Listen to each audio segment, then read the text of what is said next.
दोस्तों मेरे पीछे ट्रिमिक्स फ्लोरिंग हो रहा है और किसी ने मुझे कमेंट करके कहा है कि ट्रिमिक्स फ्लोरिंग पे एक डिटेल वीडियो बनाए। देखो, ट्रिमिक्स फ्लोरिंग के लिए आप IS कोड 2571 फॉलो कर सकते हो। देखो, फ्लोरिंग करने के बहुत सारे तरीके होते हैं। वैक्यूम डी वाटर्ड फ्लोरिंग उनमें से एक तरीका होता है, क्योंकि इसमें 2 से 3% वाटर निकाल लिया जाता है। जिस साइंटिस्ट ने इस मेथड को इन्वेंट किया था उनका नाम था ट्रिमिक्स, इसलिए इसे ट्रिमिक्स मेथड कहते हैं। एज पर IS कोड 2571 अगर मैंने वेल कॉम्पैक्टेड मुरुम लेयर के ऊपर स्टोन का बैलेस्टिंग किया है और उसके ऊपर मैंने कंक्रीट का सब लेयर क्रिएट किया है और उस सब लेयर के ऊपर अगर मैं ये टॉपिंग कर रहा हूँ यानी ट्रिमिक्स कर रहा हूँ, फिर इसका थिकनेस एवरेज थिकनेस में 100 mm रख सकता हूँ। एवरेज भी इसलिए क्योंकि इसमें कोई स्लोप देता है। इसमें मैं M15 ग्रेड कंक्रीट यूज़ कर सकता हूँ। पहले M20 हुआ करता तो जो अभी रिड्यूस होकर M15 हो चुका है। बाकी के फ्लोरिंग में और इस फ्लोरिंग में डिफरेंस ये है कि ये ड्राइव वे एरिया है, यहाँ पे गाड़ियाँ आने वाली है, जिसके वजह से ये फ्लोरिंग वियर रेजिस्टेंट होना चाहिए। बहुत जगह पे ये ओपन टू द स्काई होता है, जिसके वजह से ये केमिकल रेजिस्टेंट भी होना चाहिए। ये इजीली डैमेज भी नहीं होना चाहिए, इसलिए इसमें जो एग्रीगेट यूज़ करना है उसका वाटर एब्जॉर्प्शन कैपेसिटी 2% से ज़्यादा नहीं होना चाहिए। अगर 2% से ज़्यादा है तो एग्रीगेट का इम्पैक्ट वैल्यू टेस्ट करना होता है। कंक्रीट लेइंग के बाद एक मैकेनिकल वाइब्रेटर से इसे कॉम्पैक्ट किया जाता है और फिर उसके ऊपर सक्शन मैट बिछाया जाता है, एक फिल्टर पैड बिछाया जाता है और वो कनेक्टर होता है एक पंप से। वो उसमें पंप में क्या होता है, वो वैक्यूम क्रिएट करता है। वैक्यूम कैसे क्रिएट करता है कि इसमें डायल गेज में आपने देखा होगा वो रीडिंग दिखाता है mm में और इंच में। मैंने आपको बताया था एक वीडियो में कि 1 बार जो एटमॉस्फेरिक प्रेशर होता है वो यूजुअली 1 बार हम उसे कंसिडर करते हैं जो मीन सी लेवल पे होता है, और 1 बार is equal to 760 mm of mercury.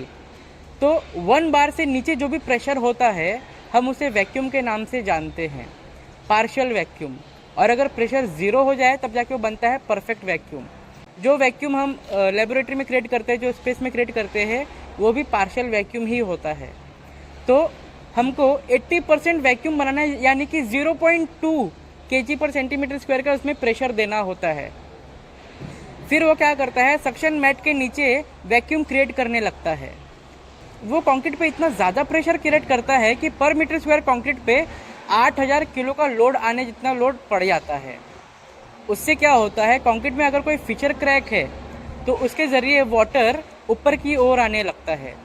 और ये जो प्रोसेस है वैक्यूमिंग का, वो आपको कंक्रीट ले करने के आधे घंटे के भीतर ही करना होता है ताकि कंक्रीट सेट ना हो जाए। और इसमें से 2 से 3% वाटर निकल जाता है। जब 2 से 3% वाटर निकल जाता है तो ऑब्वियसली वॉल्यूम में भी कुछ रिडक्शन होगा, तो आपको लेवल भी वो प्रॉपर नहीं मिलेगा जो आपको चाहिए था। इसके लिए क्या किया जाता है कि पहले से ही इसको 2 mm ज़्यादा या 2% ज़्यादा भरा जाता है, क्योंकि आपका वाटर भी उतना ही निकलने वाला है।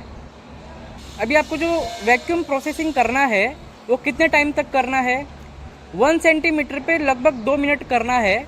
अगर मेरा 10 सेंटीमीटर का थिकनेस है तो फिर मैं 20 से 25 मिनट उसको एक्टिव रखूँगा।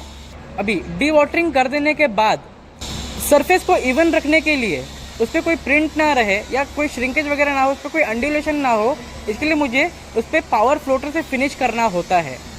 उस सरफेस को इवन रखना होता है। अगर उसमें कोई अंडुलेशन रहेगा फिर उसे टेंसाइल स्ट्रेस क्रिएट होता है और टेंसाइल स्ट्रेस क्रिएट होने से श्रिंकेज क्रिएट होता है। तो उसको अवॉइड करने के लिए पावर फ्लोटर बहुत ज़रूरी होता है।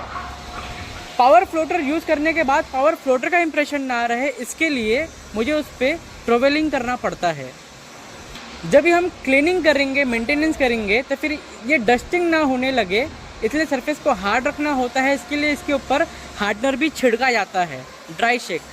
अभी हार्डनर कितना छिड़कना है, पर मीटर स्क्वायर 5 kg के हिसाब से आपको हार्डनर छिड़कना होता है। इसका क्योरिंग पीरियड 10 दिन होता है।